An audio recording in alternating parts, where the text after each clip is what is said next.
자녀한테 매달 생활비로 보낸 500만 원이 10년 뒤 6억짜리 아파트로 돌아올 줄은 몰랐습니다. 어느 날 제 상담실을 찾아온 60대 부모님의 첫마디였습니다. 분명 아이의 생활비였고 사랑이었고 의무라고 생각했던 돈이었는데 그게 결국 국세청의 변칙증여 판정을 받게 될 줄은 아무도 예상하지 못했죠. 30년간 수많은 가정의 세금 문제를 상담하면서 깨달은 사실이 하나 있습니다. 가족 간의 돈거래는 마음이 아닌 기록으로 보호받아야 한다는 것. 요즘처럼 정보가 넘쳐나는 시대일수록 제대로 된 안내가 더욱 중요합니다. 특히 유튜브나 블로그에서 떠도는 정보들은 자극적일 수밖에 없고 때론 불안만 키울 뿐입니다. 하지만 정말로 조심해야 할 것은 따로 있습니다. 생활비라고 믿었던 그 돈이 증여세 폭탄으로 돌아올 수도 있는 현실. 그 경계선은 생각보다 훨씬 얇고 너무 쉽게 넘겨지곤 합니다. 이제 그 숨겨진 이야기들을 하나씩 꺼내보려 합니다. 안녕하십니까? 30년 가까이 세무 현장에서 일하며 수많은 가족의 재정 문제를 상담해온 조세 전문가로서 오늘은 꼭 짚고 넘어가야 할 중요한 이야기를 드리려 합니다. 요즘 들어 부모님이 자녀에게 용돈이나 생활비를 주는 것이 과연 세금 문제로 이어질 수 있느냐는 질문이 참 많습니다. 결론부터 말씀드리자면 무상으로 재산을 이전하면 원칙적으로 증여세 과세 대상이 됩니다. 아무리 자녀라도 예외는 없습니다. 그렇다고 너무 겁먹지는 마십시오. 가족 간에도 상호 부양 의무가 있고 일반적인 수준의 생활비, 학비, 용돈 등은 사회통념상 통과될 수 있는 범위가 있습니다. 이 경우에는 증여세 대상이 아닙니다. 단 그 통념의 범위라는 것이 꽤 중요합니다. 예를 들어 자녀가 생활비로 한 달에 50만 원이 필요한데 500만 원씩 보내고 남은 돈으로 주식 투자나 적금에 넣는다면요. 국세청은 이를 변칙증여로 판단할 수 있습니다. 의도는 생활비라도 결과적으로 자산을 형성했다면 과세 대상이 되는 겁니다. 또 어떤 분들은 우리 가족인데 몇 억 정도는 왔다 갔다 해도 문제없지 않느냐고 생각하시는데요. 가족 간거래라고 해도 수십억 원이 오가면 절대 그냥 넘어가지 않습니다. 명확한 근거와 해명이 없다면 큰 세금 폭탄이 떨어질 수도 있습니다. 그리고 요즘 자주 나오는 오해 중 하나가 계좌이체만 하면 바로 국세청 조사받는다 는 말입니다. 사실과 다릅니다. 계좌이체 자체만으로는 세무조사가 바로 시작되지는 않습니다. 국세청이 개인의 금융정보를 들여다보는 것은 매우 제한적이며 공식적인 세무조사 승인 절차를 거쳐야만 가능합니다. 이처럼 단순한 정보나 유튜브 영상만 보고 섣불리 판단하면 오히려 불안만 커집니다. 세법은 6개월만 지나도 바뀌는 만큼 지금 이 시점 2025년 6월 현재 기준으로 최신 정보를 정확히 이해하셔야 합니다. 생활비나 용돈을 자녀에게 주셨다면 그 돈은 반드시 그 목적대로 사용되어야 한다는 점, 이건 아무리 강조해도 지나치지 않습니다. 예를 들어볼까요? 부모님이 자녀에게 한 달에 2천만 원을 보내셨다고 해봅시다. 그런데 실제 생활에 쓴 건 500만 원 정도뿐이고 나머지 1,500만 원은 그대로 남아 통장에 쌓였다고 가정하죠. 그 돈이 몇 개월, 몇 년간 모여 결국 부동산을 사거나 주식을 매입하는 데 쓰였다면요? 그 순간부터 국세청은 이렇게 묻습니다. 이건 생활비가 아니라 사실상 편법 증여 아닌가요? 네, 바로 그런 식으로 증여세 문제가 발생할 수 있습니다. 단순히 생활비 명목으로 보냈다고 해서 모두 괜찮은 것이 아닙니다. 실제 사용 내역이 증빙되지 않거나 자산 취득에 연결된다면 그건 분명히 증여로 판단됩니다.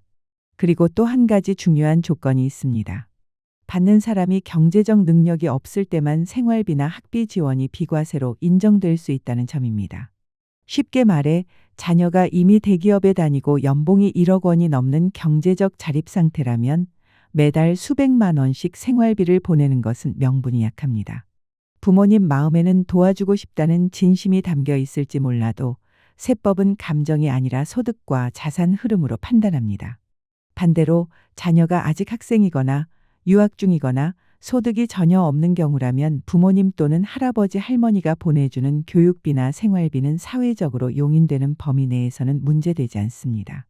다만 예를 들어볼게요. 아버지가 이미 고소득 직장에 다니고 있음에도 할아버지가 손자에게 유학비 명목으로 수천만 원씩 보내준다면 그건 국세청 입장에선 명백히 할아버지가 손자에게 증여한 것으로 해석됩니다. 왜냐하면 그 돈을 받을 당사자 즉 아버지가 충분히 감당할 수 있었기 때문입니다. 결국 중요한 것은 세 가지입니다. 첫째, 목적에 맞게 정확히 사용해야 하고, 둘째, 받는 이가 스스로 돈을 벌 수 없는 경제적 상태여야 하며, 셋째, 사회통념이라는 기준 안에서 이루어져야 한다는 겁니다. 사회통념이라는 건 어려운 말 같지만 사실 단순합니다. 주변 사람들이 보기에 그 정도면 일반적인 지원이네라고 고개를 끄덕일 수준. 즉, 나도 하고 너도 하고 누구나 그렇게 하고 있는 범위 바로 그 선을 넘어서면 문제가 될 수 있습니다. 우리가 자녀에게 주는 용돈도 그 범위를 꼭 현실에 맞춰야 합니다. 예를 들어 중학생 자녀에게 한 달에 30만 원, 50만 원 정도는 충분히 있을 수 있는 일이지만 매달 1,000만 원씩 준다면 어떨까요? 그건 아무리 부모 자식 사이라도 사회통념을 한참 벗어난 수준입니다. 그렇게 과도한 금액은 아무리 용돈이라 해도 세무당국에서는 편법 증여로 보게 됩니다. 결국 중요한 건 세 가지입니다. 첫째, 받은 사람이 경제적으로 자립하지 못한 상태여야 하고, 둘째, 주는 금액이 사회적으로 통용되는 범위를 넘지 않아야 하며, 셋째, 그 돈이 정해진 목적대로 실제로 사용되었는지가 핵심입니다. 이 세 가지를 모두 지킨다면 증여세 폭탄 맞을 일은 거의 없습니다. 물론 요즘 뉴스나 유튜브 같은 데서 생활비 줬다고 증여세 수천만 원 나왔다 는 이야기들 때문에 걱정하시는 분들이 많습니다. 그런데 현실에서는 대부분의 부모님들이 정말 생활비, 학비 또는 용돈 정도만 주는 경우가 많기 때문에 그 자체로 과세되는 일은 흔하지 않습니다. 문제는 언제 생기냐면 액수가 과도하거나 목적과 다르게 사용되었을 때입니다. 이와 관련해 자주 받는 질문 중 하나가 바로 부부간 계좌이체입니다. 예를 들어 남편이 월급을 받자마자 아내 통장으로 전부 이체하고 아내가 그 돈으로 가족의 생활비, 자녀의 학자금, 생필품 등을 지출한다고 해봅시다. 이걸 과연 증여로 볼 수 있을까요? 그렇지 않습니다. 부부는 기본적으로 경제 공동체입니다. 수입, 소비, 저축, 대출까지 모든 재정 활동을 함께하는 구조이기 때문에 일상적인 계좌이체는 증여로 보지 않습니다. 게다가 현행 세법상 부부간에는 10년 기준 최대 6억 원까지는 증여세 없이 이전이 가능합니다. 하지만 여기서도 주의해야 할 포인트가 있습니다.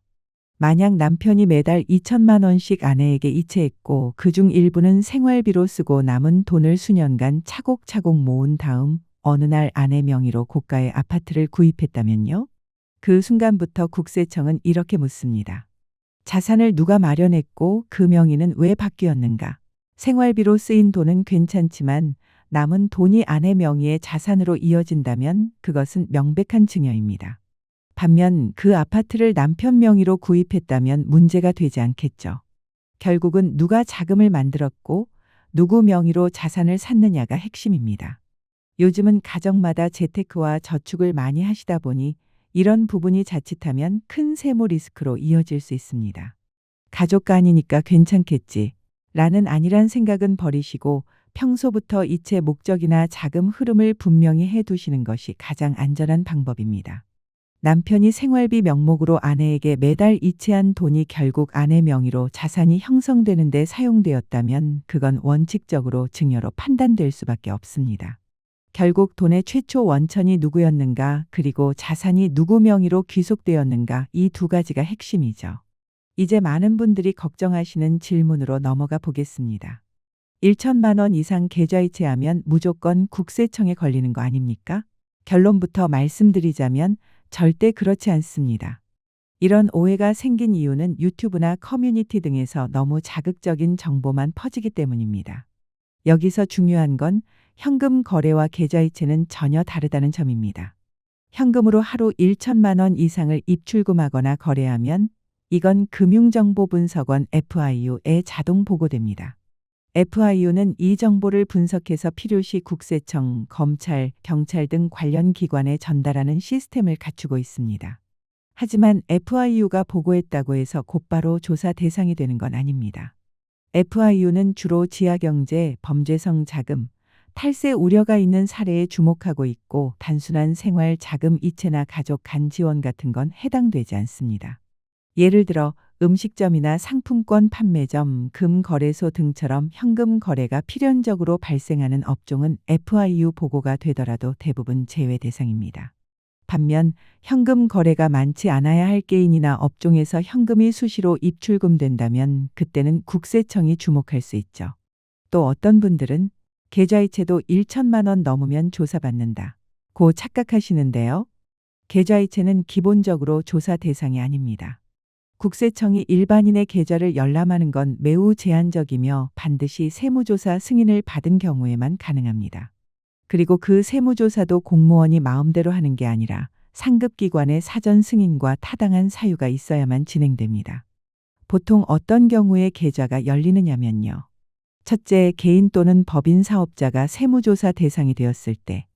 둘째, 부동산을 취득했거나 5년간 자산이 소득 대비 과도하게 증가한 경우 이걸 자금 출처 조사라고 합니다. 셋째, 상속세 조사가 들어간 경우입니다. 이럴 때는 돌아가신 분의 과거 10년간 계좌가 조사 대상이 될 수 있습니다. 결국 일반인이 단순히 가족 간 이체나 생활비를 주고받는 정도로는 계좌가 열리거나 조사를 받을 일은 거의 없습니다.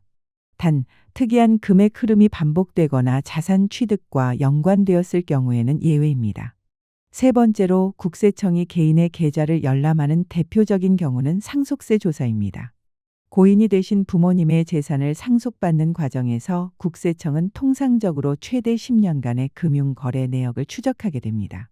이때가 바로 개인 계좌가 열리는 시점이며 그 외의 경우에는 일반인의 계좌를 들여다보는 일은 극히 드뭅니다. 그래서 이런 말도 나옵니다. 사업자가 아니고 상속도 아니고 부동산을 사지도 않았다면 세무조사 받을 확률은 0.00%에 가깝다. 물론 예외는 있습니다. 만약 자산 규모가 급격히 커졌거나 거래 흐름이 비정상적으로 보인다면 국세청은 그 사유를 근거로 조사를 진행할 수 있습니다. 예컨대 소득이 뚜렷하지 않은 사람이 수십억 원대 아파트를 매입했다든지 가족 간에 계속 큰돈이 오가면서도 어떤 설명도 없는 경우가 그렇습니다. 하지만 일반적으로는 평범한 가정에서 생활비 이체나 자녀 교육비, 의료비, 간단한 가사 비용을 송금하는 수준으로는 조사 대상이 되지 않습니다. 오히려 요즘 같은 때에는 계좌이체보다도 현금 거래가 더 문제가 될 수 있습니다. 현금은 흔적이 남지 않기 때문에 세무조사 시 불리한 정황으로 작용할 수 있고 FIU 자동보고 대상이 되기 쉽습니다. 그러니 가급적이면 계좌이체로 그리고 정당한 용도와 명확한 설명이 함께 있는 거래가 훨씬 안전합니다. 그렇다면 계좌이체는 어떻게 해야 좋을까요? 저는 상담할 때 꼭 이렇게 말씀드립니다. 기록이 곧 보호막이다. 계좌이체를 하실 때 입금 내역에 간단히 메모를 남기는 습관을 들이세요. 예를 들어 생활비, 학자금, 차용금 상환 등 간단한 메모만 남겨도 혹시 나중에 확인 요청이 들어올 때 아주 큰 도움이 됩니다. 특히 다음과 같은 경우에는 반드시 명확한 기록을 남겨두시는 것이 좋습니다. 부모님께 받은 돈이 빌린 돈인지 지원금인지 애매할 때 차용증을 써두세요. 부모님이 자녀에게 대신 송금 부탁할 때 단순 심부름임을 남기세요. 부모님 대신 가전제품이나 온라인 쇼핑을 해드린 경우 상품 내역과 영수증을 챙기세요. 요즘엔 쿠팡 같은 온라인 쇼핑몰에서 자녀가 대신 주문해드리는 경우가 많잖아요. 몇십만 원씩 모이다 보면 금액이 커질 수도 있는데요. 그런 경우에도 메모 한 줄, 영수증 한 장이 나중에 아주 큰 역할을 합니다. 마지막으로 이런 질문도 자주 받습니다. 가족 간거래는 어느 정도까지 괜찮을까요? 많은 분들이 가족끼리는 몇 억씩 왔다 갔다 해도 문제없다 고 들으셨을 텐데요. 그건 절대 그렇지 않습니다. 가족 간거래도 금액이 커지고 명확한 목적이 없으면 언제든지 변칙증여로 해석될 수 있습니다. 몇 억 원이 오갔는데 차용증도 없고 목적도 불분명하다면요? 국세청이 가만히 있을 리 없습니다. 중요한 건 얼마까지 괜찮냐가 아니라 왜 주었는지, 어떻게 사용되었는지 증빙할 수 있느냐입니다. 그 기준만 지키시면 가족 간의 따뜻한 지원이 불필요한 오해로 이어지는 일은 없을 것입니다. 가족 간거래에서 가장 중요한 건 금액이 아닙니다. 그 거래가 어떤 명목으로 이루어졌고 그에 대한 증빙이 있느냐가 핵심입니다. 증여를 했다면 당당하게 증여세를 신고하시고 돈을 빌려줬다면 간단한 차용증이라도 작성해 두세요. 이렇게 근거가 명확하면 국세청에서도 별도로 문제 삼지 않습니다. 앞서 말씀드렸듯이 계좌이체가 있었다는 이유만으로 바로 세무조사가 이루어지는 건 아닙니다. 세무조사는 특정 사유가 있고 공식적인 절차와 승인을 거쳐야만 가능한 일이니까요. 또 한 가지, 많은 분들이 걱정하시는 건 예전에 준 돈에 대한 세무조사입니다. 혹시 10년 전에 아들한테 보낸 전세 자금이 지금 조사 대상이 되는 건 아닐까요? 실제로 얼마 전 한 고객님께서 비슷한 질문을 주셨습니다. 아들에게 약 5억 원의 전세 자금을 지원했는데 유튜브에서 계좌 이체는 무조건 세무조사 대상이 된다. 고 본 뒤 걱정이 되셨던 겁니다. 그런데 확인해 보니 그 돈은 무려 18년 전에 지급된 것이었습니다. 이 경우는 걱정하실 필요가 없습니다. 증여세 부과 시효는 원칙적으로 10년, 신고를 하지 않은 경우에도 최대 15년이 지나면 소멸합니다. 상속세 조사도 일반적으로 돌아가신 날로부터 10년 이내 거래만을 조사 대상으로 삼습니다. 즉, 이미 15년 이상 지난 거래라면 설령 증여세 신고를 하지 않았더라도 조사 자체가 불가능합니다. 세무에서는 시효라는 개념이 매우 중요합니다. 법 위반이라도 시간이 지나면 책임이 면제되는 시점이 있는 것이죠. 물론 그렇다고 해서 무작정 미루거나 방치하는 건 옳지 않지만 오래된 거래 때문에 당장 세금 폭탄을 걱정하실 필요는 없습니다. 자주 받는 또 다른 질문은 바로 이겁니다. 자녀 명의로 주식 투자를 해주면 증여세 대상인가요? 결론부터 말씀드리면 자녀 명의 계좌를 빌려 사용하는 것도 명백한 증여로 간주됩니다. 세법은 현재 차명 계좌 자체를 증여로 보도록 명문화하고 있습니다. 즉, 명의만 자녀일 뿐 실질적으로 부모가 운용하고 있다면 아무리 투자 수익이 생겨도 그건 부모의 자산 이동으로 보게 됩니다. 요즘은 미성년 자녀 명의로 적금, 주식, ETF, 심지어 비트코인까지 거래하는 경우도 많은데요. 이런 경우 증여세 신고 없이 시작하면 향후 자산이 커졌을 때 거꾸로 소명하기가 매우 어렵습니다. 그러니 자녀를 위한 투자라면 먼저 정식으로 증여세를 신고한 뒤 자녀 명의 계좌에 자금을 이체하고 그 계좌에서 거래를 시작하는 것이 바람직합니다. 이렇게 하면 나중에 자산이 불어나더라도 그 수익은 전적으로 자녀에게 귀속되기 때문에 문제가 없습니다. 결론은 명확합니다. 가족 간 거래일수록 사전 준비와 기록이 중요하다. 감정은 서로 이해할 수 있어도 세법은 문서로만 인정한다는 걸 기억해 두시기 바랍니다. 자녀 명의로 주식이나 적금을 가입해 주시는 부모님들이 꽤 많습니다. 특히 자산을 불려주고 싶은 마음에서 미성년 자녀 명의 계좌를 만들어 투자를 대신 진행하시기도 하죠. 그런데 여기에는 큰 착오가 숨어 있습니다. 많은 분들이 자녀에게 빌려주는 형식으로 차용증을 작성하고 그걸로 명의를 활용하려 하시는데요. 문제는 미성년 자녀는 원칙적으로 변제 능력이 없다는 사실입니다. 초등학생, 중학생 자녀가 차용증을 썼다 하더라도 국세청은 이를 실질적인 빌림이 아니라 변칙 증여로 판단합니다.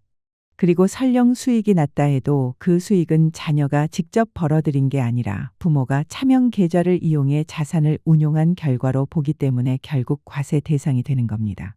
그렇다면 어떻게 해야 할까요? 가장 안전한 방법은 정식으로 증여세를 신고한 뒤 자녀 명의 계좌에 자금을 이체하고 그 계좌로 투자를 진행하는 것입니다. 이런 절차를 거치면 주식이 오르거나 ETF 해외 주식 비트코인 등 자산 가치가 상승하더라도 그 수익은 자녀에게 귀속되며 과세 대상이 아닙니다. 정리하자면 다음과 같습니다. 자녀 명의 빌려서 투자하면 무조건 증여세 대상. 정식 증여 후 투자하면 수익 귀속 가능. 미성년자는 차용증이 법적 효력이 거의 없음. 특히 요즘은 미성년 자녀뿐 아니라 손자, 손녀 명의까지 활용해 재테크를 시도하는 경우가 많아지고 있습니다. 하지만 사전에 준비 없이 자산을 운용하다 보면 자녀가 성인이 된 후 몇 년 뒤 세무조사를 받을 수도 있으니 무심코 한 행동이 10년 뒤 세금 폭탄으로 돌아올 수 있습니다. 한편 돈이 아니라 선물인데도 증여세가 붙을 수 있나요? 라는 질문도 많이 받습니다. 사실 사회통념상 인정되는 범위의 선물은 문제가 되지 않습니다. 예를 들어 졸업 선물로 노트북이나 스마트폰 정도는 괜찮죠. 결혼할 때 혼수로 가전제품을 사주는 것도 통상적입니다. 하지만 대학 졸업했다고 5천만 원짜리 자동차를 사준다거나 자격증 합격 선물로 1억 원짜리 미술작품을 사주면 어떨까요? 그건 선물이 아니라 고가 자산이며 실질적으로는 증여입니다. 국세청은 단순히 주는 사람 기준으로 보지 않고 해당 선물이 사회통념상 과한 수준인지를 기준으로 판단합니다.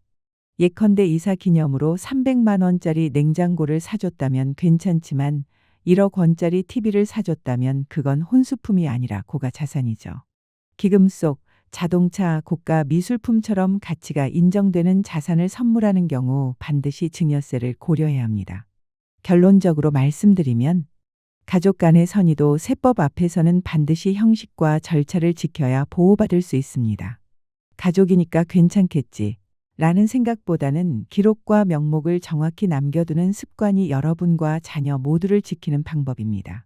지금 이 이야기가 여러분께 도움이 되었다면 좋아요와 구독으로 채널을 응원해 주세요.